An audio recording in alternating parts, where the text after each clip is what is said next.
मर्यादेचा अर्थ काय आहे?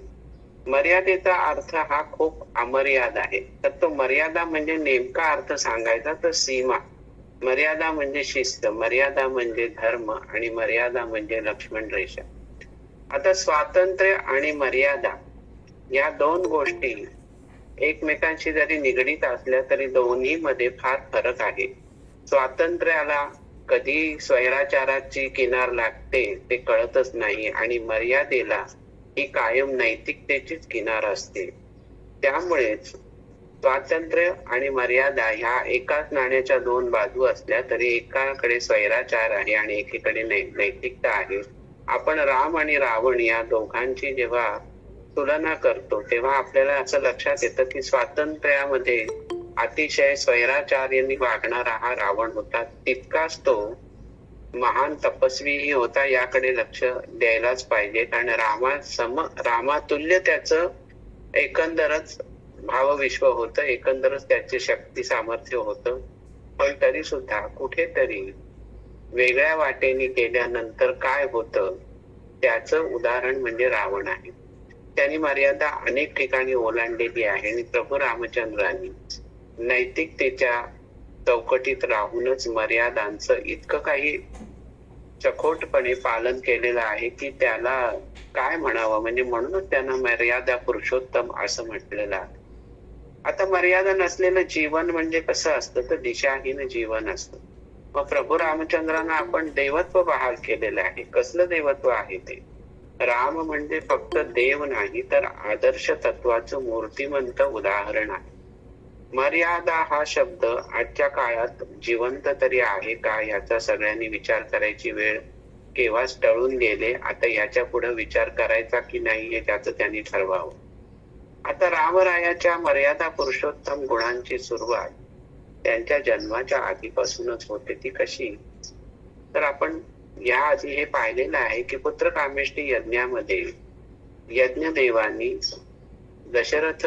सम्राट दशरथाच्या हातामध्ये पायस दिलं आणि राण्यांना ते पायस द्यायला सांगितलं, कारण पुत्रकामेष्टी यज्ञ. ते पायस प्यायल्यानंतर राण्यांना पुत्र प्राप्ती होईल, घराण्याला वंश मिळेल, रघुकुलाला वंश मिळेल. आणि तो यज्ञ नारायण त्यांना सांगतो की तुमच्या पोटी जन्मा येतील योद्धे चार महान, दशरथा हे गे पायसदान.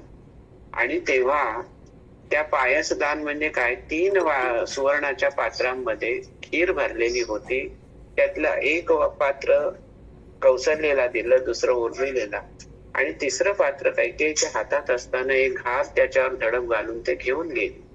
आता प्रश्न असा आला की या दोघींकडे पायस आहे, कैकेयीकडे ते पायस नाही, कारण तिच्या वाटणीचं पायस ती घार घेऊन गेलेली आहे. मग आता काय करायचं? तर आता तिथं स्वार्थ आला होता का उर्मिलेच्या मनात, कौशल्याच्या मनात? नाही. तर त्यांनी आपल्या दोघींनी त्यांच्या पायसामधलं पायस कैकेयीला दिलं आणि कैकेयीला ते दिल्यानंतर अर्धा भाग कौशल्याच्या पायसामधला अर्धा भाग आणि सुमित्रेच्या पायसामधला अर्धा भाग ह्या कैकेयीला मिळाला. म्हणजे तिथं लक्षात आलं की स्वार्थाची मर्यादा केव्हाच या दोन्ही राण्यांनी ओलांडली. तिथे स्वार्थ त्यांच्या आड आलेला नाही, तिथं सवती मत्सर आड आलेला नाही, काहीच आड आलेलं नाही. नैतिकतेच्या दृष्टिकोनातून त्यांनी ते अत्यंत प्रेमाने आपल्या पायसातला अर्धा भाग त्यांना दिलेला कैकेयीला.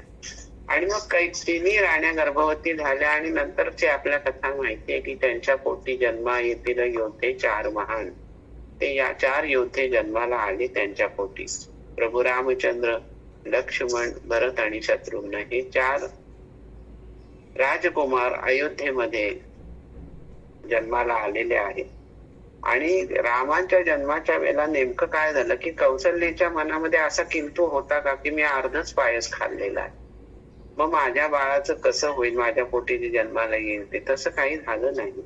आणि मग काय म्हटलंय की रामनवमीच्या दिवशी चैत्र मास त्यात शुद्ध नवमी ही तिथी, गंधयुक्त तरीही वात उष्ण हे किती, 2 प्रहरी कागशिरी सूर्य थांबला, राम जन्मला ग सखी राम जन्मला. आता कौशल्याची भावावस्था तिथे कशी आहे बघा, मर्यादित आहे ती सुद्धा. कशी आहे मर्यादा की संपूर्ण असं थोई थोई नाचावं असं वाटत नाही आनंदाने. सगळीकडे ते दवंडी पेटवली, साखर वाटली हत्तीवरनं, सोन्या नाणे उधळलं, ते दशरथाने केलं. पण कौशल्याची भावावस्था काय होती? अर्ध पायस दिलेला आहे तरी सुद्धा तो किंतु मनामध्ये नाही. तर कौसल्या राणी हळू उघडी लोचने, निपुणी जाय माय स्वतः पुत्र दर्शने, ओघळले आसु सुखे कंठ दाटला, राम जन्मला ग सखी राम जन्मला. सगळं रामाचा जन्म झाल्यानंतरच सगळे किंतु परंतु पण हे सगळे विसरून म्हणजे विरूनच गेले की नाही सगळीकडे. मग परमेश्वरी योजनेने घडवलेला जन्म आहे, भगवंत अवतरित झालेला आहे. कधी कधी काय होतं माहितीये का, कधी कधी भगवंतांना ही मनुष्य देहात वावरण्याची लहर येते. लहरच आहे ती, आता परमेश्वराची लहर आहे. त्याला का मनुष्य देह आवडतो याचं कारण जर सूक्ष्मात शोधायचं झालं तर त्यानेच हे सगळं विश्व निर्माण केलं, त्यानेच ही सृष्टी निर्माण केली, त्यानेच मनुष्य प्राणी निर्माण केला, ज्याचा इतर सजीव निर्माण केले तसा. आणि त्या मनुष्य प्राण्यामध्ये त्यांनी विशेषत्व ठेवलं, म्हणजे बुद्धिमत्तेचा अतिशय विकसित भाग ठेवला. त्याला वाचा दिली, त्याला विचारशक्ती दिली, आणि जे कोणत्याही प्राण्याला बहाल केलेलं नाही असं मन नावाचं एक अजब यंत्र त्यांनी त्याच्या शरीरामध्ये बेमालूमपणे बसवलं. आणि मग आजचा जो मनुष्य, आपण मनुष्य जो म्हणतो, तो आकाराला आला, रूप रस गंधा सहित आकाराला आला. आणि त्या मनुष्याला जे मनुष्यत्व बहाल केलं परमेश्वराने, त्या मनुष्यत्वाची भुरळ प्रत्यक्ष परमेश्वराला सुद्धा पडते. आणि मग होतं कसं की त्यांना मनुष्य देहात वावरण्याची लहर येते आणि ते अंश रूपाने अवतार धारण करतात. आपण अवतार हे नाव त्याला दिलेलं आहे.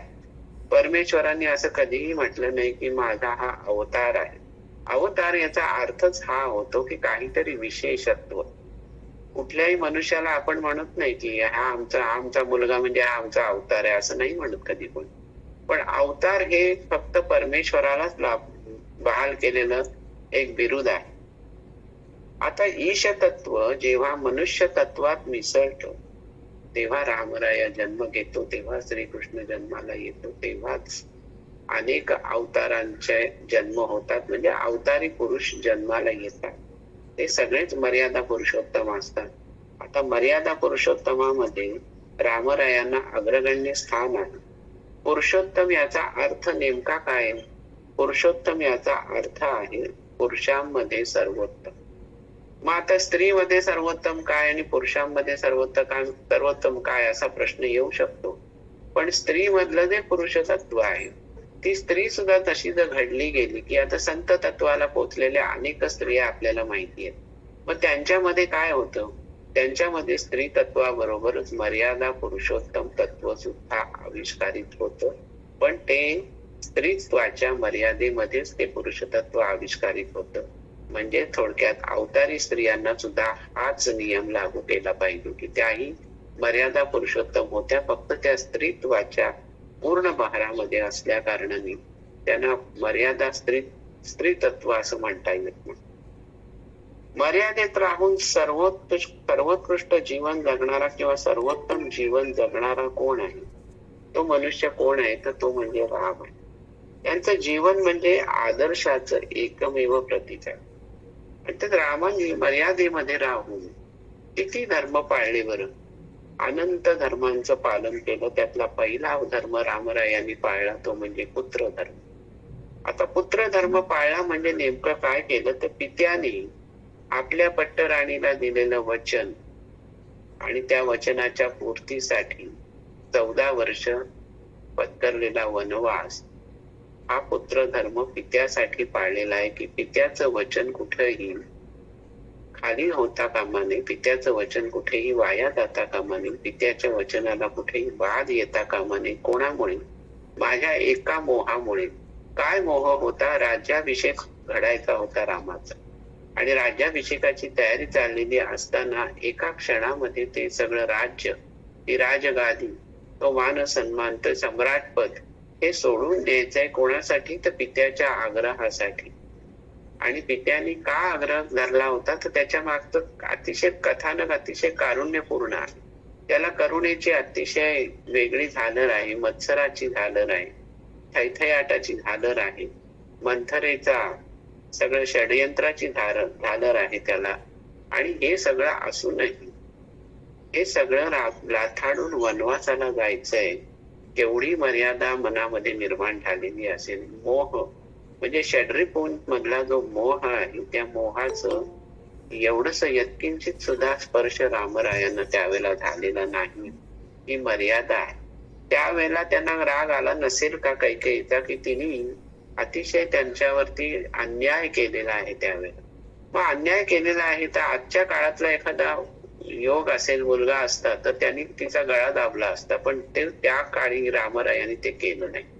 तिचा शिरच्छेद न करता त्यांनी तिची आज्ञा शिरसावंद्य मानली, की तू जे म्हणतेस, तू जे वचन माझ्या पित्याकडे मागितलं ते बरोबर आहे आणि त्या वचनाचं पालन मला करणं आवश्यक आहे, मला करणं भाग आहे, असं ते म्हटले नाही. भाग पडणं एखादी गोष्ट म्हणजे मनाविरुद्ध एखादी गोष्ट करणं. मला हे करणं भाग आहे, हो मग करू नका ना, पण भाग आहे म्हणणं म्हणजे मनाविरुद्ध एखादी गोष्ट करणं, ते काय म्हणणे? ते असं काही म्हणले नाहीत. मला तुझं वचन, तुझे पित्यानी तुझ्याकडनं वचन घेतलेलं आहे, त्या वचनाची पूर्तता मला करायची आहे. त्यासाठी आनंदाने मी वनवासाला जायला तयार आहे. हा पुत्र धर्म त्यांनी पाळला. म्हणजे सावत्र आई असली तरी सुद्धा माता पित्यांसाठी हा पुत्र धर्म त्यांनी पाळला. त्यावेळेला कौसल्याची अवस्था काय झाली असेल, प्रत्यक्ष जिच्या पोटी जन्म घेतलाय तिच्याविषयी रामरायांची अवस्था काय असेल, भावावस्था काय असेल. इथे फक्त भावावस्थेकडे प्रत्येकाने लक्ष द्या, की भावावस्थेमध्ये असतं काय. आपण म्हणतो ना की माझ्या मनाला असं वाटलं, माझ्या मनाला फार दुःख झालं, माझं मन रडतंय, माझं मन हसतंय. या सगळ्या भावभावनांचा भावाविष्कार हा मनुष्य प्राण्याच्या जीवनामध्ये जन्मापासून मरेपर्यंत सुरू असतो. मग या भावनेपोटी आता मनुष्य देहामध्ये रामराणा अवतरित झालेला आहे. मग त्याच्या मनामध्ये त्यालाही त्या मनुष्य देहामध्ये मन चिकटलेलं आहेच की. मग त्या मनाला कुठेही स्वैर न सोडता त्यांनी त्या मनाला किती मोठी मर्यादा घालून ठेवली होती की नाही, मला मनाच्या वारूवरती स्वार होऊन भावनेच्या अतिरेकामध्ये वाहवत जायचं नाहीये, मला ती मर्यादा पाळायची आहे. आणि त्या मर्यादेच्या चौकटीत राहूनच मी हा निर्णय घेतलेला आहे की मला वनवासाला जाणं क्रमप्राप्त आहे. हा पुत्र धर्म पाळलेला आहे. हा मनाच्या मर्यादेचा अत्युच्च आविष्कार आहे. मोह सोडलाय, एका क्षणात सगळं त्यागलंय. या त्यागाचं मूर्तिमंत उदाहरण म्हणजे रामराया नव्हे का. पुढचा धर्म येतो तो भ्रातृधर्म येतो, की भरताला ते क्रोध अनावर झाला की माता न तू वैरिणी, असं तो कैकेयीला म्हणतोय. तर रामरायाने त्याला आवरलंय की बाबा असं करू नको, तू मर्यादेचं उल्लंघन करू नकोस, तुझ्याबद्दल मला जे भ्रातृप्रेम आहे, बंधुप्रेम आहे, ते असंच राहू दे. आणि त्यांनी भरताला राज्याभिषेक केलेला आहे. तर भरताने काय केलं की रामरायांना सांगितलं की बाबा मी तुमचा सेवक म्हणून हे राज्याचं सगळं राज्य शकट हाकीन. कारण काय आहे की राजा जेव्हा पाय उतार होतो तेव्हा राजगादी ही कधीही रिक्त ठेवायची नसते, त्याचं पालन कर असं रामरायांनी जेव्हा भरताला सांगितलं तेव्हा भरताच्या मनामध्ये केवढा कल्लोळ उसळला असेल, किंवा त्याच्याही मनामध्ये कुठं मोह उत्पन्न झालं नाही की आता 14 वर्ष मला कोण विचारणार आहे, असं काही त्याच्या मनात उत्पन्न नाही झालं. उलट दास वृत्तीने त्यांनी रामरायांकडनं राज्याभिषेक करून घेतला.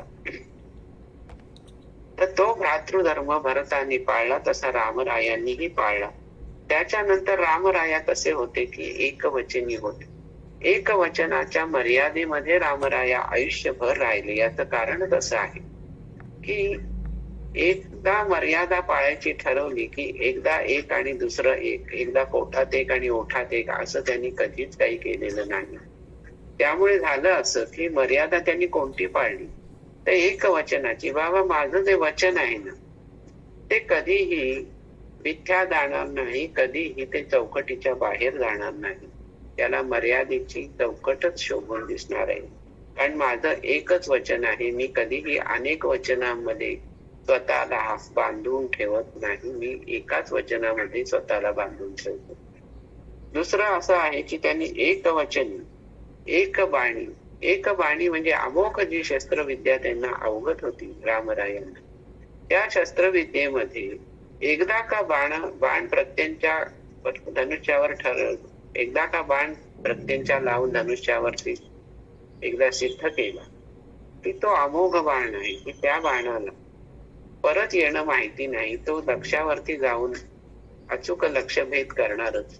पण त्याच्यासाठी 1760 बाण मी सोडलेले आहेत आणि त्याला विद्ध केलेलं आहे. तर असं नाहीये.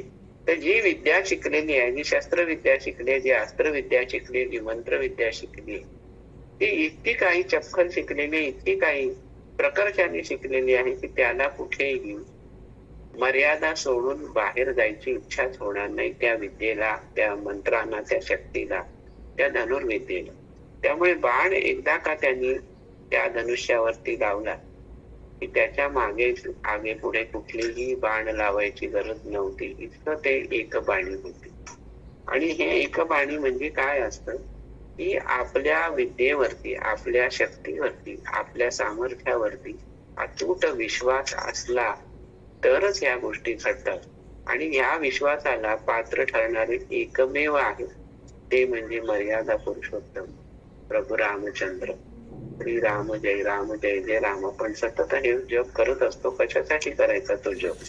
गोंदवलेकर महाराजांनी हा जप अखिल जगताला महामंत्र म्हणून दिलेला आहे. येता जाता, बसता उठता, काही करता, जेवता खाता तुम्ही हा मंत्राचा जप करा. हा मंत्र मुळातच सिद्ध मंत्र आहे. रामराया हाच मुळी सिद्ध पुरुष असल्या कारणाने, त्याचं नाव हेच सिद्ध मंत्र असल्या कारणाने गोंदवलेकर महाराजांनी हाच मंत्र जगताला दिला.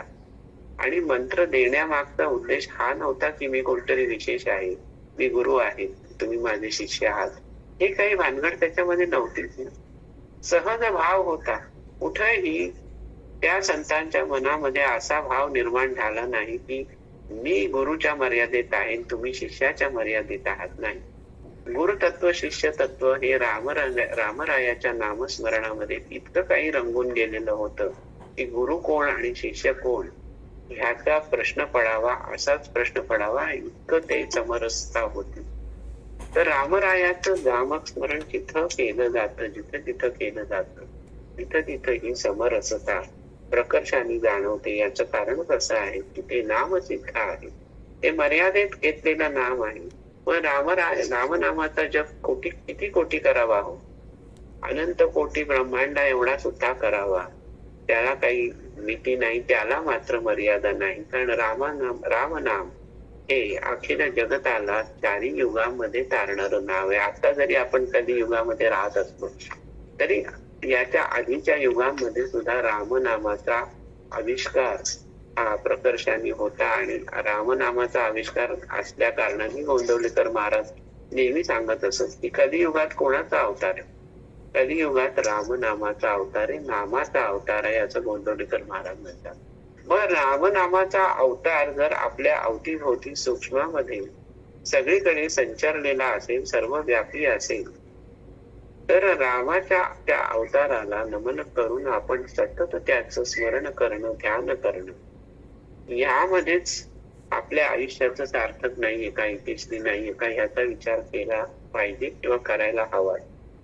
आता संयमाच्या दृष्टिकोनातून विचार केला तर स्वयंवरासाठी जेव्हा सीतेच्या स्वयंवरासाठी जेव्हा वसिष्ठ मुनी राम लक्ष्मणांना घेऊन जनकाच्या मिथिला नगरीत गेलेले आहेत, तर त्यावेळेला जनकाने जो पण लावलेला आहे स्वयंवरात, ते शिवधनुष्यावर प्रत्यंच्या चढवायची आहे. रामरायाला इतका वेळ स्वस्थ बसणं अशक्य होतं का? तर नव्हतं. पण त्यांनी वाट पाहिली. कोणाची वाट पाहिली? वसिष्ठ ऋषींच्या आदेशाची वाट पाहिली की रामा, आता तू हा स्वयंवराचा पण जिंकावास, त्यासाठी तू पुढे हो. त्यावेळेलाच रामराया पुढे झाले. उतावेळपणे मी हे स्वयंवरातला पण जिंकण्याचा प्रयत्न करतो असं त्यांनी कधीही म्हटलेलं नाही. आणि तिथं संयम दाखवलेला आहे. आणि तो संयम आणखीन कसला होता? तर तिथे जाऊन त्यांनी काय केलं, संयमाच्या दृष्टिकोनाचा विचार केला. त्या शिवधनुष्याला आधी त्यांनी नमन केलं, त्याला वंदन. कोणाचा तरी व्हिडिओचा आवाज येतोय, जरा आवाज बंद करा. तर संयमामध्ये त्यावेळेला राहिल्यामुळे त्यांनी काय केलं की शिवधनुष्याला वंदन केलेलं आहे, त्याला अतिशय भक्तिभावाने वंदन केलेलं आहे, त्याची प्रार्थना केलेली आहे की तू शिवस्वरूप आहेस, तुला मी वंदन करतो आणि तुला तुझ्यावरती प्रत्येक चढवायची आहे, त्यासाठी तुला कष्ट झाले माझ्याकडून, तर मला क्षमा कर. एवढी मोठी मर्यादा आहे शिव धनुष्याच्या प्रतीने, शिवाप्रती त्यांची तेवढी निष्ठा असेल. त्यामध्ये किती त्यांनी संयम, मर्यादा आणि या सगळ्यांचं पालन केलं असेल. शिवधनुष्याला प्रत्यंच्या लावून तेव्हा ते शिवधनुष्य मोडलं, 2 तुकड्यात मोडलं, तेव्हा सुद्धा रामरायांनी कुठलाही जयघोष स्वतःचा केला नाही. त्यांच्या मनामध्ये कोणताही अहंकार निर्माण झालेला नाही, काहीही झालेलं नाही.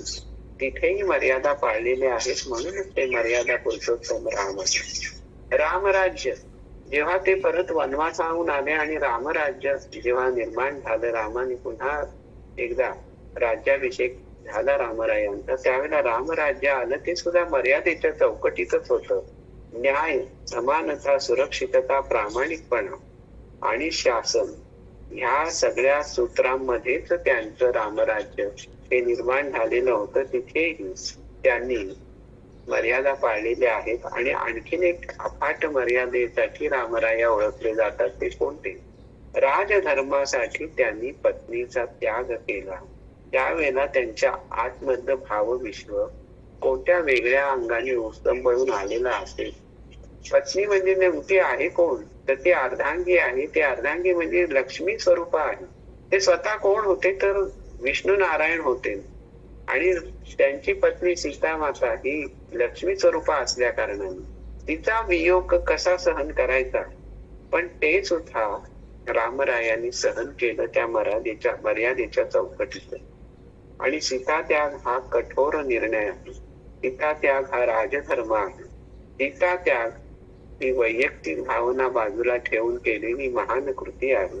आता याला महान म्हणायचं का नाही हा आजकालच्या काळामध्ये वादाचा मुद्दा असू शकतो. पण इथं त्यांनी काय पालन केलं की नात्यांमधलं शास्त्र, कर्तव्याचं मार्गदर्शन आणि जीवन तत्वाचं तत्वज्ञान सार हे सगळं रामरायांच्या चरित्रामधून प्रकर्षाने आपल्याला जाणवत राहतं. म्हणून तो मर्यादा पुरुषोत्तम आहे. राम हा इतिहास नाही, राम हा विचार आहे. इतिहासाची पाळमुळं खणता येतात, पण रामरायाची पाळमुळं तुम्हाला कधी गवसणारच नाही. कारण मुळातच राम हा इतिहास नसून राम हा विचार आहे. राम हा भूतकाळ नाही, तर राम हे वर्तमान आहे आणि राम हा भविष्यकाळ सुद्धा आहे. श्रीराम जय राम जय जय राम, श्रीराम जय राम जय जय राम हे त्रिकाला बाधित नाम कशासाठी घेतलं जातं? त्रिकाला बाधित म्हणजे काय? तिन्ही काळांवरती सत्ता गाजवणार, तिन्ही काळांची ज्याला बाधा होत नाही, तिन्ही काळांचा कुठलाही बरा वाईट परिणाम या नामावरती होत नाही, ते हे नाम आहे श्रीराम जय राम जय जय राम. मग राम होणं कठीण आहे का? तर राम होणं कठीण आहे, अतिशय कठीण आहे. पण रामरायांचा मार्ग चालणं अवघड नाही. ते मात्र कर्म कठीण नाही. ते मनात आणलं, आपल्या मनाला जर चौकटीच्या बंधनामध्ये ठेवलं, मर्यादेच्या बंधनामध्ये ठेवलं, तर राम होणं कठीण आहे. पण रामाचा मार्ग चालणं अवघड नाही. एक तरी पाऊल रामरायाच्या मार्गावरती टाकून बघावं. आपल्याला त्यातलं काय गवसतं आणि काय गवसत नाही. आपल्या मर्यादित अशा बुद्धिमत्तेला, आपल्या मर्यादित अशा विचारशक्तीला नेमकं काय गवसतं, नेमकं काय गवसत नाही याचा विचार प्रत्येकाने करून बघावा. तर त्यागून या वैभव निघे वनवासी, राजमुकुट दूर ठेवून आणि पितृवचनाचा मान राखा या सोडी सुखांची नगरी. शक्य आहे का आजच्या काळामध्ये? पण ते गोष्ट शक्य झाली कारण मर्यादेच्या चौकटीमध्ये ते राहिले म्हणून. मग त्याच्यामध्ये काय होतं की नाही खंत नाही तक्रार, मुखी शांततेचा वास, अन्याय जरी जाणवतो अंतरी तरी धर्माचा अपश्वास. सीता साथी प्रेम भावे लक्ष्मण निष्ठेने भावला, वनमार्गी या तिघांचा त्याग दीप उजळा. राजा तरीही विरक्त असा स्थितप्रज्ञ तो धीर, सुख दुःखांच्या पलीकडे तो धर्म राखी गंभीर.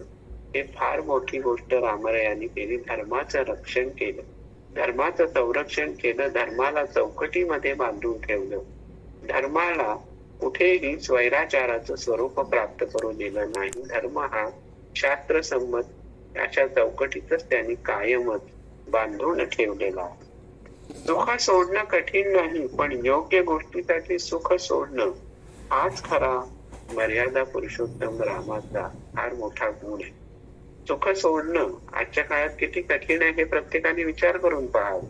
मग रामरायाच्या समोर सगळी सुख हात जोडून उभी होती. प्रत्यक्ष पित्याला 3 राण्या होत्या, पण यांनी कधीही एकपत्नी व्रताचा त्याग केलेला नाही. त्यांनी बहुपत्नी व्रत आचरलेलं नाही. ही सुद्धा केवढी एक मोठी मर्यादा होती. कोण त्यांना अडवणार होतं त्या काळी, पण तसं काही त्यांनी केलेलं नाही. म्हणूनच रामरायांचा संदेश काय आहे? कर्म करा पण धर्माने वागा. धर्माने वागलं तरच तुम्हाला मर्यादेची चौकट म्हणजे नेमकी काय हे कळेल. आता धर्माने वागा म्हणजे आपण ज्या धर्मात आलो त्या धर्माने वागा असा त्याचा अर्थ नाही. धर्माने वागा याचा अर्थच मुळे असा आहे की धर्म रक्षती धर्म, तसं म्हणायचं की धर्माने धर्माचं रक्षण करायचं असतं. मग धर्म आपण जे मगाचपासून म्हणतो, पितृधर्म आहे, पती धर्म आहे, पत्नी धर्म आहे, भ्रातृधर्म आहे, राजधर्म आहे, आणि त्याच्याही पलीकडे जाऊन आपण जे काही आपला संसार मांडलेला आहे त्या चौकटीमधला आपला त्या संसाराचा पण धर्म आहे, तो प्रत्येकाने निष्ठेने पाळलाच पाहिजे. त्याच्यासाठीच रामराया म्हणतात की कर्म सगळी करा हो तुम्ही, उपभोग सगळे घ्या, कुठलीही गोष्ट त्यागू नका, मर्यादित राहा. उपभोग हे मर्यादेशील असावे, भोग हे मर्यादेशील असावे. स्वैराचाराला कधीही कुठेही आरा कुठल्याही शास्त्र देत नाही, कुठलाही धर्म देत नाही. दुर्दैवाने काही धर्मांना याचा विसर पडलाय, त्याच्याशी आपण त्याबद्दल काही आपण बोलू शकत नाही. आता रामरायांच्या बाबत एक श्लोक कायम म्हटला जातो, तो रामरक्षेतला आहे, आणि अनेक जण संकटांसाठी तो तोडगा म्हणून तो श्लोक आहे तो म्हणायला सांगतात. मग कोणी म्हणतं 21 वेळा म्हणा, कोणी म्हणतं 51 वेळा म्हणा, कोणी म्हणतं 108 वेळा म्हणा. कोणता श्लोक आहे तो? तर श्लोक आहे रामरक्षेमधला, आपदाम पहर्तारम दातारम सर्व संपदा लोकाभिरामम श्रीरामम भूयो भूयो नमाम्य. आता आपदाम पहर्तारमचा अर्थ काय आहे? तर संकटांचा नाश करणारा. दातारम सर्व संपदा याचा अर्थ काय आहे? सर्व प्रकारच्या संपत्तीचा, म्हणजे संपदा म्हणजे संपत्ती. मग ती संपत्ती भौतिक संपत्ती आहे, ऐहिक संपत्ती आहे, तशीच आध्यात्मिक संपत्ती सुद्धा आहे. या दोन्ही तिन्ही संपत्तींचा दाता असणारा तो जो दातारम सर्व संपदा असं रामरायाला म्हटलेला. लोकाभिराम, आता लोकाभिराम म्हणजे सर्व लोकांना प्रिय असणारा, सर्व लोकांची मन मोहून टाकणारा जो आहे, त्या रामाला, त्या भगवान श्रीरामाला मी वंदन करतो. कसं वंदन करतो? भूयो भूयो नमाम्यहम, वारंवार वंदन करतो, वारंवार नमस्कार करतो. आता याचा जर अर्थ आपण बाह्यांगी बघितला तर आपदामध्ये अज्ञान, अहंकार आणि भय, आसक्ती असं जर आपण म्हटलं तर बाह्यात तरी काय आहे? तर आपण म्हणतो संकटाचा नाश करणं. आणि अंतरंगातला खरा अर्थ जर आपण विचार केला तर कुठला आपल्या मनामध्ये कुठली संकट असतात? तर अज्ञान असतं, अहंकार असते, भय असतो आणि आसक्ती असते. त्याच्यामध्ये विकार आहेत, वासना आहेत, अनंत गोष्टी आहेत. या सगळ्या संकटांमधनं जी काही संकट मनुष्य स्वतःवरती ओढवून घेतो त्या संकटांचा नाश कर असं सांगणारा हा श्लोक आहे. आपदाम पहता, या पण आपदा आमच्या निवारावेस तू, असं रामरायाला सांगायचं. राम म्हणजे आपल्या अंतःकरणातलं शुद्ध चैतन्य आहे, हे लक्षात घ्या प्रत्येकाने. राम म्हणजे आपल्या आतला आत्मा आहे, जो प्रत्येकाच्या अंतरंगामध्ये आहे, तो अविनाशी आहे. आपण म्हणतो ना आत्मा अविनाशी आहे. जसं रामतत्व अविनाशी आहे, रामनाम अविनाशी आहे, तसं आपलं आत्मतत्वही अविनाशी आहे. मग आत्म्याला जागृत करणं म्हणजे रामतत्वाला जागृत करणं. आणि आत्म्याला जागृत करणं म्हणजे काय? सदा सर्वदा तिन्ही काळामध्ये पूर्णतः भानावर राहणं, भान हरपून न देणं. भानावर राहणं म्हणजे त्याला अधिक म्हणतात कॉन्शियसनेस. कॉन्शियसनेस म्हणजे वर्तमान काळातल्या आत्ताच्या या प्रत्येक क्षणाला जगणं, समोर असून जगणं. कॉन्शियसनेस म्हणजे पूर्ण भान ठेवणं. म्हणजेच आपल्याला असं लक्षात येतं की आत्मा जागृत ठेवणं. आत्मा जागृत झाला की नेमकं काय होतं? कॉन्शियसनेस जागृत झाला की नेमकं काय होतं तुम्ही? तर अज्ञानाचा अंधकार नाहीसा होतो. आता इथे आपण म्हटले ना की भौतिक आणि आध्यात्मिक संपदा. तर भौतिक आणि आध्यात्मिक संपत्ती म्हणजे केवळ धन नव्हे, तर आध्यात्मिक दृष्ट्या विचार केला तर शांती, प्रेम, समाधान, आनंद आणि आत्मज्ञान ही संपत्ती, ही खरी संपत्ती आहे. आत्मज्ञान हे नंतरची गोष्ट आहे, पण त्याच्यासाठी शांतता मनामध्ये लागते, प्रेम लागतं दुसऱ्याबद्दल, आणि प्रत्येक गोष्टीचं समाधान लागतं. घोटभर पाणी प्यायल्यानंतर जे समाधान मिळतं ते लिटरभर पाणी प्यायल्यानंतर मिळेलच याची शाश्वती देता येत नाही. समाधान हे मानण्यावर जरी असलं तरी ते समाधान कशामध्ये मानायचं, कशामध्ये मानायचं नाही, याचं स्वातंत्र्य प्रत्येकाला रामरायांनी दिलेलं आहेच की. आनंद मानायचा का नाही, कदान कदा जर तक्रारीच करत राहायच्या, सदान कदा जर वाकड्या तोंडाने आयुष्याकडे बघायचं, आनंद निर्माण कसा होणार? आणि ज्याच्या हृदयामध्ये आनंद निर्माण होत नाही तिथं रामराया कधीही वास्तव्यास येत नाही. कारण रामरायांनी सुद्धा आजच्या काळात म्हणायचं झालं तर अफाट स्ट्रगल भोगलेला आहे. तर स्ट्रगल म्हणजे काय? क्लेश भोगलेले आहेत, संकट भोगलेले आहेत, त्याच्यातनं रामराया घडत गेलेला आहे. राजकुमारांनी ज्याचा सम्राटाचा अभिषेक व्हायचा, जेव्हा अभिषिक्त सम्राट होणार आहे, त्या सम्राटांनी जे काही स्ट्रगलचे क्षण भोगलेले आहेत किंवा स्ट्रगलचे सगळी वर्ष भोगलेली आहेत, 14 वर्ष, त्याच्यानंतरच रावणाशी युद्ध, सोप्या गोष्टी आहेत का या सगळ्या? आपण हे सगळं करू शकतो का याचा विचार करावा. मग आपला स्ट्रगल त्या सगळ्या स्ट्रगल पुढे, या 14 वर्षांच्या स्ट्रगल पुढे किती छोटा आहे, किती थिटा आहे, याचं सगळ्यांनी भान ठेवलं पाहिजे. म्हणजे तो कॉन्शियसनेस प्रत्येकाने बाळगला पाहिजे. आपली दुःख बाजूला करा, ती दुःख येणारच आहे, दुःखाच्या मागून सुख येणारच आहे, पण तरी सुद्धा दुःखामध्ये जो आनंदी राहतो आणि आनंद वाटतो, सदा हसत राहतो, त्या हसतमुख चेहऱ्याकडे बघूनच अनेकांना जगण्याचं बळ येतं. भले मग ते किती आतमधनं तो मनुष्य रडत असला पाहिजे तरी सुद्धा. मग असं असल्यानंतर सुद्धा जर आपण दुसऱ्याला आनंद देऊ शकत असू तर त्या आनंदाचं मोजमाप कसं करायचं? त्या आनंदाला एकच परिमाण आहे, ते म्हणजे रामतत्वाचा स्पर्श आहे. तर याचा अर्थ असाच असतो की संपत्ती म्हणजे धन नव्हे, हे आपण पाहिलं, पण याचा अर्थ असा आहे की बाहेर काहीच मिळवायचं नसतं. रामाला पूर्णांशाने ओळखलं की पूर्ण तत्व आपोआपच आपल्याकडे चालत येतं. तर रामरायाला पूर्ण तत्वाने ओळखायचं कसं? तर आपल्या आयुष्यालाच मर्यादांची किनार आपण द्यायची असते, मर्यादांच्या चौकटीत आपण आपल्याला बसवायचं असतं, आणि ते बसवल्यानंतर रामतत्व आपल्या अंतरंगामध्ये आनंदाने नांदतं. त्याला तुमच्याकडनं काही अपेक्षा नाही, त्याला तुमचा फक्त भाव अपेक्षित आहे. भाव म्हणजे काय आहे तुमच्या मनातला? तर तो भाव म्हणजे अख्खं मनच संपूर्णपणे त्याच्या पायावरती वाहणं, म्हणजे मनाची येरधार थांबवणं, मनाचं धावणं थांबवणं, त्याच्या पायावरती वाहणं. याचा अर्थच काय होतो?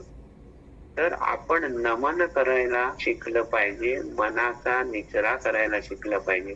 न मन आणि नमन या भावावस्थेमध्ये जेव्हा रामरायाला नमस्कार केला जातो, भूयो भूयो नमाम्यहं, वारंवार नमस्कार केला जातो, त्यावेळेलाच रामतत्व कुठंतरी आपल्या अंतरंगामध्ये आविष्कारित होतं. नमस्कार करणं म्हणजे वारंवार हात जोडणं, वारंवार कवायत करणं असं नसून नमन करणं, न मन होणं म्हणजे अहंकाराचं विसर्जन आहे. इगोचं विसर्जन आहे.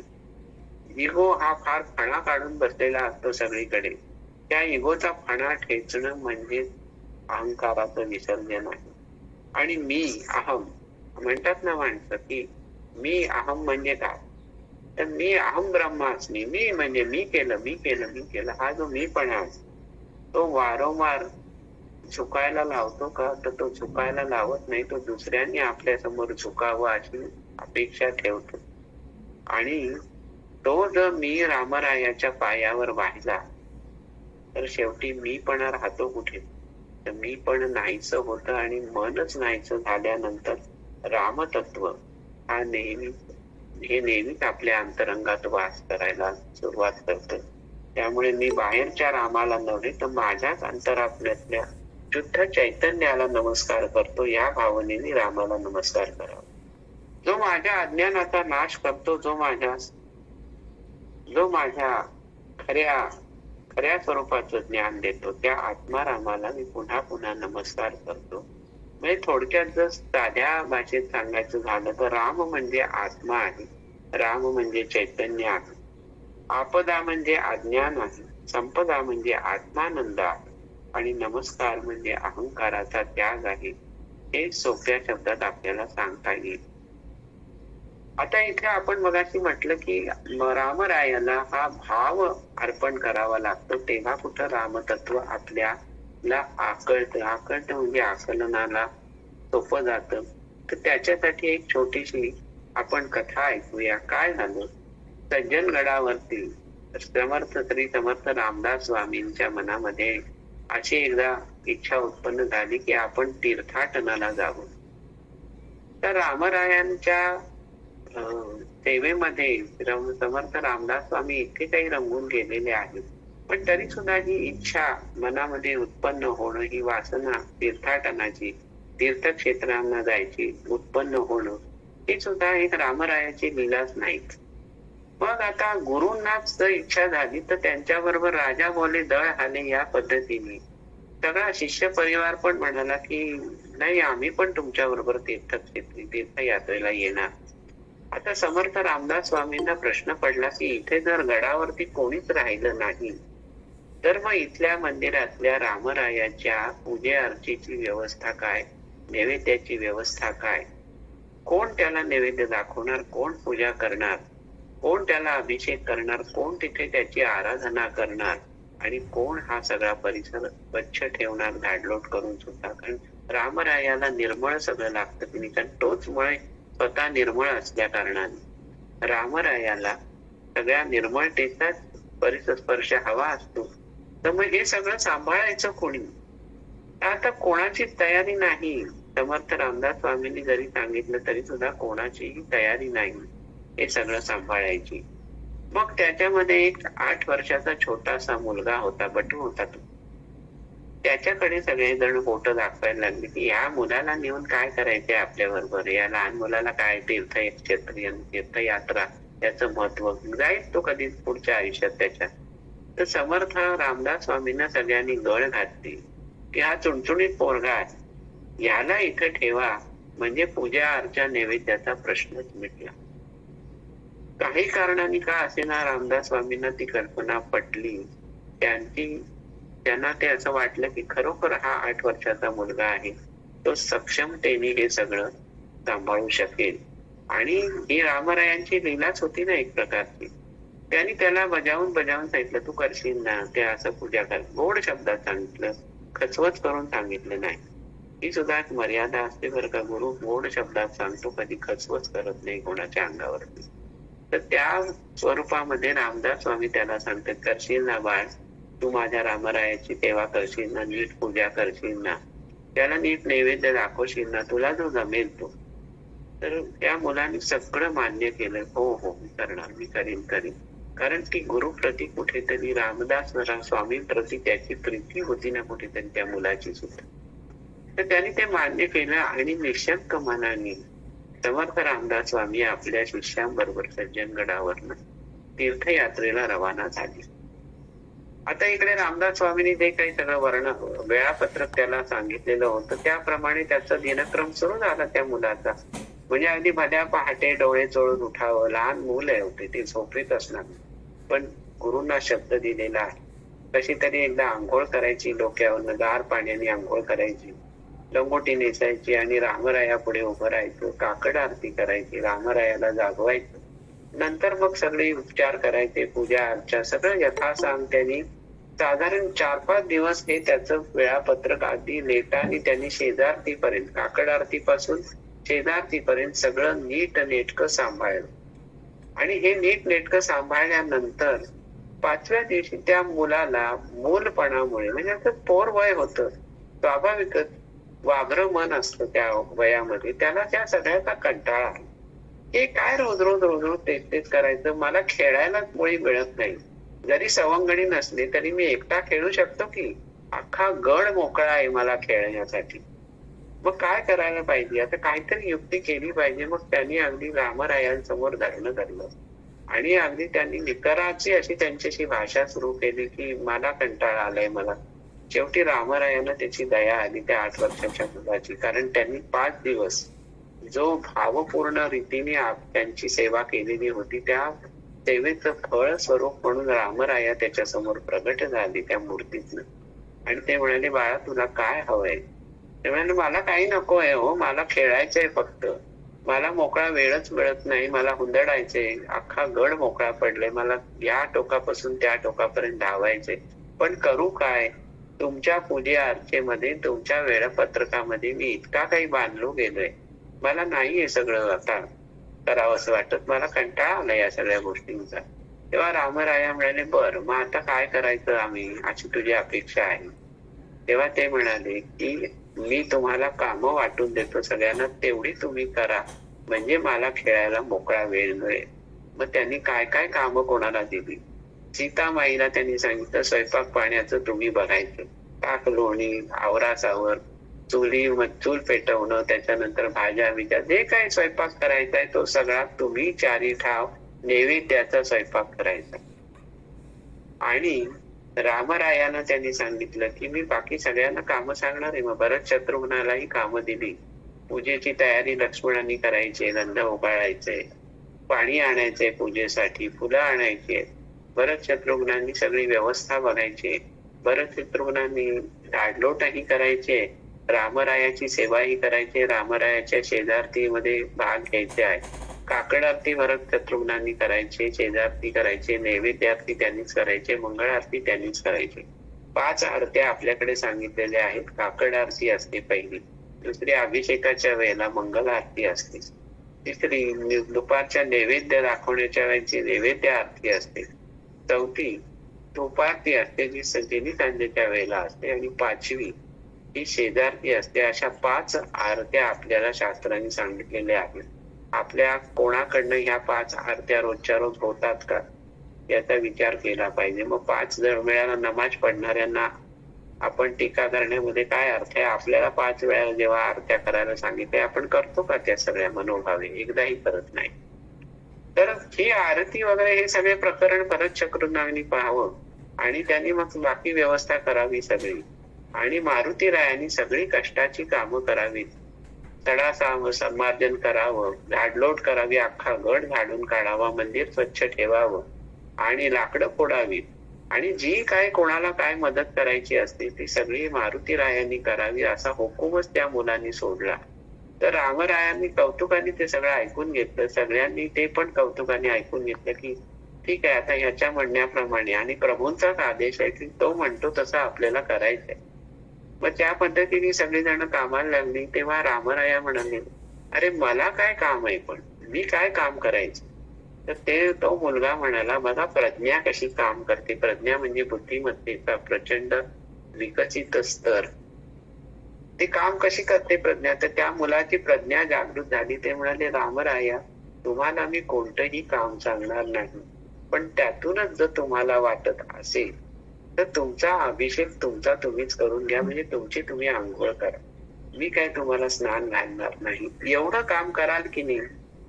कराल. मग तुम्हाला जे 4 ठाव जेवायला नैवेद्य वाढवा आम्ही, तो तुम्ही जेवाल की नाही? जेवणार. मग रामरायाने सगळं त्या मुलाचं कबूल केलं सगळं ते. आणि तेव्हापासून मग काय, मुलाला हुंदडायला मिळायला लागलं आणि ही सगळी मंडळी कामाला लागली. आणि मग पंक्तीचा लाभ रोजच त्या मुलाला मिळायला लागला. राम लक्ष्मण भरत शत्रुघ्न जेवायला बसलेले आहे, त्याच्या बाजूला तो मुलगा जेवायला बसलेला. दृश्य डोळ्यासमोर आणा, केवढी मोठी पुण्याई असेल त्या मुलाची. आणि सीतामाई अमृताहुनी गोड असं ते अन्न वाढतीये सगळ्यांना, तिला वाढण्याचं काम पण आहे स्वयंपाकाबरोबर. आणि मारुतीराया हवं नको ते पाहतायत. तर एक दिवस असं झालं की सीतामाईनी त्या दिवशी भाकरीचा दह्यात कालवून काला केला होता. आणि तो काला जेव्हा पानामध्ये वाढला गेला पंक्तीमध्ये या सगळ्यांच्या, तेव्हा त्या काल्याकडे बघून त्या मुलाला ओक्सापोक्षी रडायला आलं. आमची तो रडायला लागला. तेव्हा सीतामाईनी त्याचे अश्रू पुसले आणि त्याला विचारलं की बाळ तू का रडतोयस? तेव्हा त्या बाळाने सांगितलं की हा जो काला केलाय ना माई आज तुम्ही, तो माझ्या गुरूंना प्रचंड आवडतो, त्यांना अतिशय तो प्रिय आहे. पण गुरु तर गेले तीर्थाटनाला, गुरूंना हा काला अर्पण केल्याशिवाय, गुरूंनी खाल्ल्याशिवाय मी कसं काय खाणार आहे तो काला?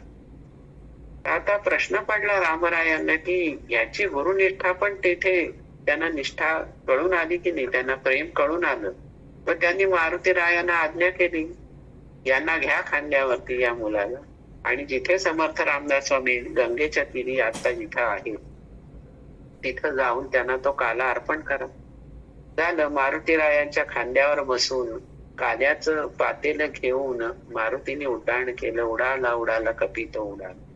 मारुतीरायांनी उड्डाण केलेलं आहे. आणि ते समर्थ रामदास स्वामी नदीच्या काठावर, गंगेच्या काठावर जिथे शिष्यांसहित वर्तमान तिथे बसलेले आहेत, तिथं जाऊन मारुतीरायांनी सांगितलं बघ आता तुझे गुरु तिथे आहे, मी येणार नाही तिथे, तू त्यांना ते काल्याचं पातेलं नेऊन दे. तर तो आनंदाने धावत धावत काला घेऊन त्यांच्याकडे गेला रामदास स्वामींकडे, आणि त्यांनी पातेलं बाजूला ठेवून त्यांच्या गळ्यामध्येच तो पडला. ते बसलेले होते तिथे, आणि तो गळ्यात पडलेला बघितल्यानंतर समर्थ रामदास स्वामींनी चमकून त्याच्याकडे बघितले आणि म्हणाले तू इथे आता कसा काय आलास? आणि मग गडावरच्या व्यवस्थेचं काय? कारण गडावरनं निघायचा हा मुलगा तरी काही महिने लागणार इथे यायला, म्हणजे गडावरची व्यवस्था काहीच नाही ना. तर ते म्हणाले कशासाठी आलायस? ते म्हणे हा काला तुमच्यासाठी घेऊन आलेलो आहे, तो तुम्ही खावात अशी माझी इच्छा आहे. ते म्हणे तू आलास तरी कसा? तर तो मुलगा काही सांगायला तयार नाही. समर्थाने त्या काल्याकडे बघितलं तेव्हा त्यांच्या सगळा प्रकार लक्षात आला. अंतर्ज्ञानाने सगळं जाणलं त्यांनी, आणि त्यांनी नजर वळवली तर ते मारुतीराया त्यांच्या दृष्टीस पडले. आणि मारुतीराया समर्थ रामदास स्वामींच्या पुढे आले आणि ते त्यांना काय म्हणाले की ह्या मुलाने आम्हाला चांगलंच कामाला झोंपलंय. सज्जनगडावर आमचे नुसते हाल चाललेले आहेत, हा मात्र मजेमध्ये आहे. ह्या गोष्टीमधला भावार्थ लक्षात घेतला तर त्या मुलांनी मर्यादा ओलांडल्या. पण कसल्या मर्यादा ओलांडल्या? तर त्यांनी गुरु आज्ञेची मर्यादा जरी ओलांडलेली असती तरी त्याच्यामधला जो भाव त्या मुलाच्या अंतरंगामध्ये जो उफाळून आलेला होता, त्या भावाला भुलून तर परमेश्वर प्रभू रामचंद्र त्या मूर्तीच्या मर्यादेतून प्रत्यक्ष सगुणामध्ये अवतरले की नाही. मग ह्यातलं जर सारतत्व आपण लक्षात घेतलं तर रामचंद्रांनी जी मर्यादा ओलांडली ती इथं कशासाठी ओलांडली? तर भक्ताची या भावासाठी, साधूची या प्रेमासाठी. सोडिली म्या लाजरी असा प्रकार जेव्हा भगवंत करतो तेव्हा भगवंत सुद्धा मर्यादेतनं आपल्या मर्यादा सोडून भक्तासाठी बाहेर येतो, भक्तासाठी त्या मर्यादेचं उल्लंघन करतो. तरी सुद्धा तो मर्यादा पुरुषोत्तम खंत नाहीये ना कशाची. आणि मग तो मर्यादा पुरुषोत्तम खंत कसली आहे? खंतच आहे की या भक्तासारखे अनंत भक्त मला कधी मिळतील. भगवंत हा नेहमी भावाचा भुकेला असतो, भगवंत हा नेहमी भक्तीचा भुकेला असतो, आणि त्याला त्याचीच प्रीती असते. त्यासाठी भगवंत भक्ताच्या हाकेला धावून जाण्यासाठी सगळ्या मर्यादांचं उल्लंघन करायला एका पायावर तयार असतो. तिथं तो मर्यादा पुरुषोत्तम म्हणून आविष्कारित व्हायला तयार नसतो. या लहान मुलासाठी, 8 वर्षाच्या मुलासाठी भगवंतांनी सगळ्या मर्यादा ओलांडल्या आणि आपल्या रामपंचायतानाला सगळ्या मर्यादा ओलांडायला लावल्या. केवढी मोठी ही गोष्ट आहे. केवढी अफाट आणि अफाट म्हणजे अफाट भक्ती या मुलाची असली पाहिजे. आपला भोळा भाव रामरायांनी जो जाणला त्या भावाला अनुसरूनच हे सगळं कथानक घडलं. मग आपण हे म्हणत राहायचं का नेहमी की तू मलाही अशीच तुझी कृपा प्रदान कर. कृपा प्रदान करायला हरकत नसते, पण कृपा प्रदान करण्यासाठी सुद्धा जे काही आपल्या आतमध्ये उलगडायला लागतं, आतमध्ये निर्माण व्हावं लागतं, त्याचा निर्मिती कधी करायची आपण. म्हणजे शेवटी आपण या सगळ्याचा सारतत्वाचा विचार केला तर समर्थ रामदास स्वामी काय म्हणतात की राम स्मरावा, राम भजावा, राम सदोदित आठवावा, रामा विण दुजे नाही साचे, रामदास म्हणे रामाची येवळे. रामची माता, रामची पिता, आपण म्हणतो ना तुझी माय बाप बंधू तूच प्राण सखा, तसंच रामची माता, रामची पिता, रामची बंधू, रामच सखा, रामा विण तुझे नाही साचे, रामदास म्हणे रामाची यावे. रामची रूप, रामच ध्यान, रामच नाम, रामच ज्ञान, रामा विण तुझे नाही साचे, रामदास म्हणे रामाची यावे. रामदास म्हणे रामाची यावे म्हणजे रामदास स्वामी काय म्हणतात, माझ्या तोंडातून शब्द उमटताय, जे अमोघ असं काव्य उमटते कोणाच्यामुळे, रामाच्या बळामुळेच मी हे सगळं निर्माण करू शकतोय की. मग रामच भक्ती, रामच सुख, रामची शक्ती, रामची युक्ती, रामा विण तुझे नाही साचे, रामदास म्हणे रामाची येवळे. रामच देही, रामच देही, रामच राही सर्व ठाई, रामा विण तुझे नाही साचे, रामदास म्हणे रामाची येवळे. सर्वत्र रामच भरून राहिलेला आहे ही भावना होऊन सर्वत्रामध्ये चराचरामध्ये सूक्ष्माती सूक्ष्म अणुरेणूमध्ये सुद्धा आणि आपल्यासारख्या जिवंत हाडा मासांच्या माणसांमध्ये सुद्धा सर्वत्र रामच भरून राहिलेला आहे. ही जेव्हा दृष्टी प्राप्त होते ना, तेव्हा मर्यादा पुरुषोत्तम राम म्हणजे नेमकं काय ते आकळायला लागतं. थोडं थोडं कुठेतरी रामतत्व कळायला लागतं. मग ह्या शेवटी सगळ्या कथनाचं सार नेमकं कशामध्ये आहे तर आम्हाला काय सांगावं, रामा रघुनंदना आश्रमात रे कधी, आश्रमात ह्या कधी रे येशील. कुठला आश्रम आहे, या देहाचा आश्रम आहे. आश्रमात ह्या कधी रे येशील, रामा रघुनंदना. रामाला आश्रमात बोलवायचं असेल देहाच्या आश्रमामध्ये तर देहाची शुद्धी किती प्रकारे केली पाहिजे. देहाची शुद्धी म्हणजे आंघोळ करणं फक्त नव्हे, वाचेची शुद्धी पाहिजे, वाणीची शुद्धता पाहिजे, विचारांची शुद्धता पाहिजे, नजरेची शुद्धता पाहिजे, स्पर्शाची शुद्धता पाहिजे, आचरणाची शुद्धता पाहिजे. सगळ्या गोष्टींची शुद्धता असल्याशिवाय हा आश्रम परिपूर्ण होईल कसा. मग ह्या आश्रमात तू येशील का रे रामा. मग रामा रघुनंदना आश्रमात ह्या कधी रे येशील. कारण तो आश्रम जर मी या पद्धतीने सिद्ध केलेला असेल तर तू कधी येशील. कारण ती शेवटी त्याची मर्जी आहे ना. तुम्हाला वाटत असेल की तुम्ही या सगळ्या मर्यादांच्या चौकटीत तुमचा आश्रम सिद्ध केलेला आहे, शरीरातला आश्रम म्हणजे अंतर्गत आश्रम, मनाचा आश्रम, तर त्या आश्रमामध्ये तो त्याच्या मर्जीशिवाय कसा काय येईल. मग काय म्हणते तिथे म्हटलं काय जातं त्याला की मी माझ्या मनाचा आश्रम कसा काय सिद्ध केलाय तर मी ना अहिल्या शापित नाही, मी ना जानकी राजकुमारी तर तेही नाहीये, दीन रानटी वेडी शबरी, तुझ्या पदांचे अखंड चिंतन ही माझी साधना रामा रघुनंदन. मी अहिल्या नाहीये, मी जानकी नाहीये, तुझी अर्धांगिनी जानकी पण नाहीये, मी राजकुमारी पण नाहीये, मी शबरी पण नाहीये, तेवढी सुद्धा माझी भक्ती नाहीये, तरी सुद्धा तुझ्या पदांचे म्हणजे तुझ्या पावलांचं मी अखंड चिंतन करते. तुझ्या पावलांचं, तुझ्या नामस्मरणाचं जिथं अखंड चिंतन होतंय हीच माझी साधना रामा रघुनंदन. आणि मग पुढे रामाला काय म्हटलंय की पतित पावना श्री रघुनाथा, एकदाच ये जाता जाता. कुठे जाता जाता, त्याला कुठे जायचं असतं का. मग एकदाच ये जाता जाता म्हणजे त्यांच्यामध्ये भावना अशी आहे की तू सर्व विश्वामध्ये संचरून राहिलेला आहेस, तर मी जिथे वावरतोय, मी जिथे वावरते त्याच्या आजूबाजूचं जे सूक्ष्माती सूक्ष्म विश्व आहे त्याच्यात एकदा तरी येशील का. मग एकदाच ये जाता जाता, कारण तुला अखिल ब्रह्मांडामध्ये तुला संचरून राहायचं आहे. अनंत कोटी ब्रह्मांडामध्ये तुझा प्रवास अखंड चालू असतो.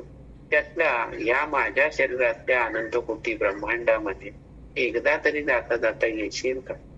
पतित पावना श्री रघुनाथा, एकदाच ये जाता जाता, पाहिन पूजिन ठेकीन माथा, तोच स्वर्ग मज तिथेच येईल पुरेपणा जीवना, रामा रघुनंदन. तुझा आगमन माझ्या हृदयाकाशामध्ये होणं म्हणजे माझ्यासाठी स्वर्ग आहे, अन्य कुठला स्वर्ग नाही. आणि तिथेच येईल पुरेपणा जीवन.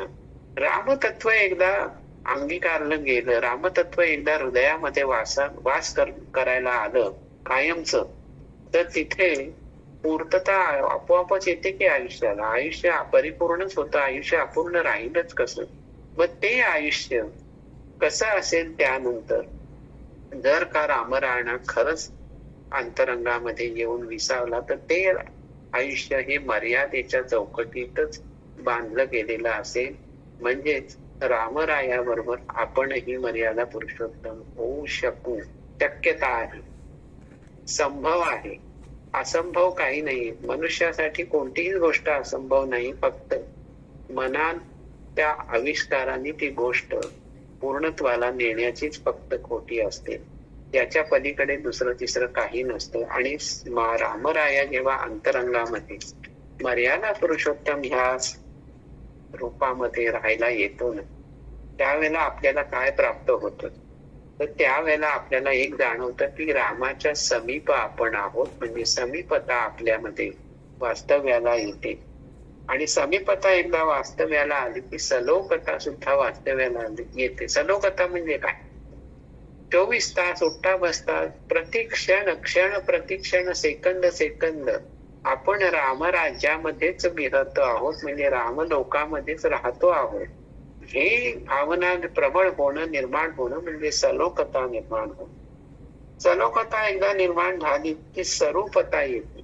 स्वरूपता कशी येते? की रामाच्या चिंतनामध्ये, आपल्या त्या आराध्याच्या चिंतनामध्ये मनुष्य इतका काही घडून जातो की त्याच्या शरीराचा रोम न रोम, रंध्र न रंध्र याचं स्वरूप त्याच्या आराध्यासारखं होतं. त्याला जणू काही त्या रामचंद्रांचंच रूप प्राप्त होतं. त्याला स्वरूपता म्हणतात. आणि ती स्वरूपता एकदा प्राप्त झाली की पुढची पायरी आहे ती म्हणजे सायुज्यता. सायुज्यता म्हणजे परमेश्वरामध्ये विलीन होणे. बघा, समीपता, सलोकता आणि स्वरूपता या तिन्हामध्ये काय आहे? मी पण आहे आणि परमेश्वरात तू पण आहेस. म्हणजे इथे द्वैत भाव आहे.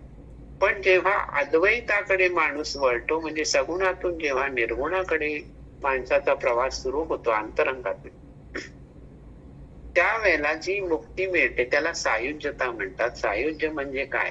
तर मी आणि परमेश्वर हे वेगळे वेगळे नसून आम्ही दोघं एकत्रच आहोत.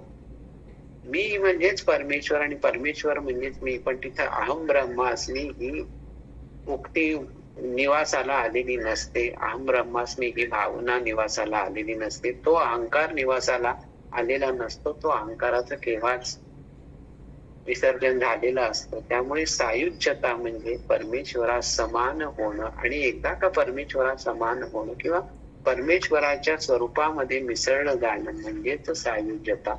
सायुज्यता म्हणजेच मुक्ती, मोक्ष, मुक्ती वगैरे जे काय म्हणतात तेच. तर ही सायुज्यता ही या जिवंत देहामध्येच आपल्याला साधता येते. त्याच्यासाठी मेल्यानंतर कुठेही मोक्ष, मुक्ती, स्वर्ग, नरक काही लिहिलेलं नाही, काही ठेवलेलंच नाहीये कुठे. एकदा ह्या देहाचं बंधन संपल्यानंतर कुठला आलाय स्वर्ग, कुठला आलाय नरक, आणि कुठली आली मुक्ती, आणि कुठला आलाय मोक्ष. याच्यामध्ये एकच लक्षात घेतलं पाहिजे, देह हे माध्यम आहे.